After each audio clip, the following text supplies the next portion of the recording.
नमस्कार विद्यार्थी मित्रांनो, पुन्हा एकदा सर्वांचे स्वागत आहे मराठी सक्सेस की फॉर यूट्यूब चॅनलवर। तर मित्रांनो, आजच्या व्हिडिओमध्ये आपण चालू घडामोडी 2024 अंतर्गत 13 आणि 14 मे 2024 या दिवसाचे महत्त्वपूर्ण प्रश्न हे सोडून घेणार आहोत। तर मित्रांनो, हे प्रश्न आपल्याला सर्व परीक्षांसाठी फार महत्त्वाचे असे ठरणार आहेत। व्हिडिओ पूर्ण बघा जेणेकरून आपल्याला व्हिडिओमध्ये फायदा होईल। तर मित्रांनो, चला व्हिडिओला सुरुवात करूया। तर मित्रांनो, या ठिकाणी पहिला प्रश्न आहे, आयुष मंत्रालयात संचालक म्हणून कोणाची नियुक्ती करण्यात आली आहे? तर मित्रांनो, महत्त्वाचा प्रश्न आहे। खाली आपल्याला 4 पर्याय हे दिलेले आहेत।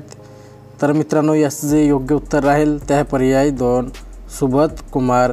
तर मित्रांनो, आयुष मंत्रालय संचालक म्हणून सुबोध कुमार यांची नियुक्ती करण्यात आली आहे।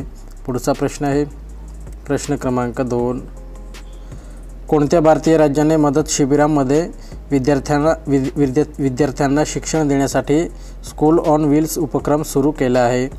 तर मित्रांनो, महत्त्वाचा प्रश्न आहे। तर याचं जे योग्य उत्तर राहील ते आहे पर्याय 3 मणिपूर। तर मित्रांनो, मणिपूर या भारतीय राज्याने मदत शिबिरामध्ये विद्यार्थ्यांना शिक्षण देण्यासाठी स्कूल ऑन व्हील्स उपक्रम सुरू केला आहे। पुढचा प्रश्न आहे प्रश्न क्रमांक 3,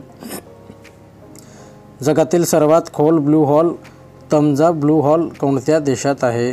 तर मित्रांनो, याचं जे योग्य उत्तर राहील ते आहे पर्याय 4 मेक्सिको।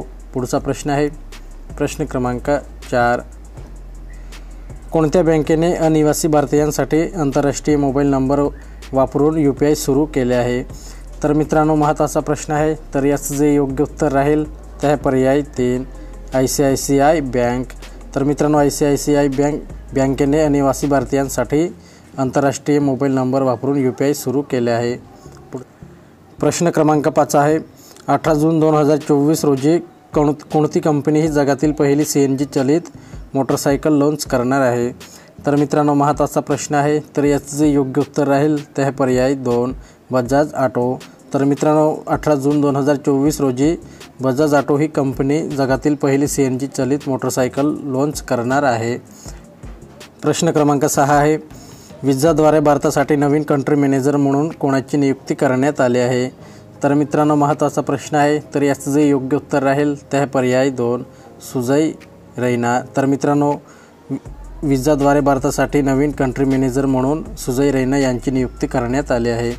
पुढचा प्रश्न आहे प्रश्न क्रमांक 7, भारतीय वंशाची अंतराळवीर सुनीता विल्यम्स या कितव्यांदा अंतराळात जाणार आहे? तर मित्रांनो, महत्त्वाचा प्रश्न आहे। तर याचं जे योग्य उत्तर राहील ते आहे पर्याय 1 तिसऱ्यांदा। तर मित्रांनो, सुनीता विल्यम्स या तिसऱ्यांदा अंतराळात जाणार आहे। पुढचा प्रश्न आहे प्रश्न क्रमांक 8, युनिसेफने कोणत्या भारतीय अभिनेत्रीची राष्ट्रीय राजदूत म्हणून नियुक्ती केली आहे? तर मित्रांनो, याचं जे योग्य उत्तर राहील ते आहे पर्याय 4 करीना कपूर। तर मित्रांनो, युनिसेफने करीना कपूर यांची भारतीय अभिनेत्रीची राष्ट्रीय राजदूत म्हणून नियुक्ती केली आहे। पुढचा प्रश्न आहे प्रश्न क्रमांक 9, कोणत्या IITच्या सुवर्णा चॅटर्जी यांच्या नेतृत्वाखाली चुंबने रेडिओ उत्सर्जनाचा शोध लावला आहे? तर मित्रांनो, महत्त्वाचा प्रश्न आहे। तर याचं जे योग्य उत्तर राहील ते आहे पर्याय 4 IIT इंदोर। तर मित्रांनो, IIT इंदोरच्या सुवर्ण चॅटर्जी यांच्या नेतृत्वाखाली चुंबने रेडिओ उत्सर्जनाचा शोध लावला आहे। पुढचा प्रश्न आहे प्रश्न क्रमांक 10, कोणत्या देशाने अण्वस्त्रासह लष्करी सराव करण्याची घोषणा केली आहे? तर मित्रांनो, याचं जे योग्य उत्तर राहील ते आहे पर्याय 2 रशिया। तर मित्रांनो, रशिया या देशाने अण्वस्त्रासह लष्करी सराव करण्याची घोषणा केली आहे। पुढचा प्रश्न आहे प्रश्न क्रमांक 11, भारतीय लष्कर आणि भारतीय हवाई दलाने गगन स्ट्राईक 2 नावाचा संयुक्त सराव कोणत्या भारतीय राज्यात केला आहे? तर मित्रांनो, याचं जे योग्य उत्तर राहील ते आहे पर्याय 1 पंजाब। पुढचा प्रश्न आहे प्रश्न क्रमांक 12, कोणत्या वर्षी स्फोटक कायदा नवीन स्फोटक विधेयक 2024ने बदलण्याचा प्रस्ताव होता?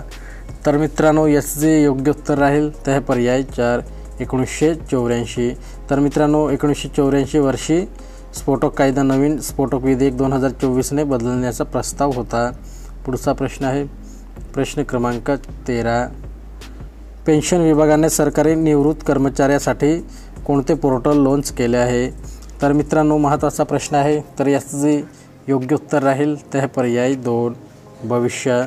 तर मित्रांनो, पेन्शन विभागाने सरकारी निवृत्त कर्मचाऱ्यासाठी भविष्य हे पोर्टल लॉन्च केले आहे। पुढचा प्रश्न आहे प्रश्न क्रमांक 14। भारतीय हवाई दलाने C-295 वाहतूक विमान कोणत्या देशाकडून खरेदी केले आहे? तर मित्रांनो, याचं जे योग्य उत्तर राहील ते आहे पर्याय 4 फ्रान्स। तर मित्रांनो, भारतीय हवाई दलाने C-295 वाहतूक विमान हे फ्रान्स या देशाकडून खरेदी केले आहे।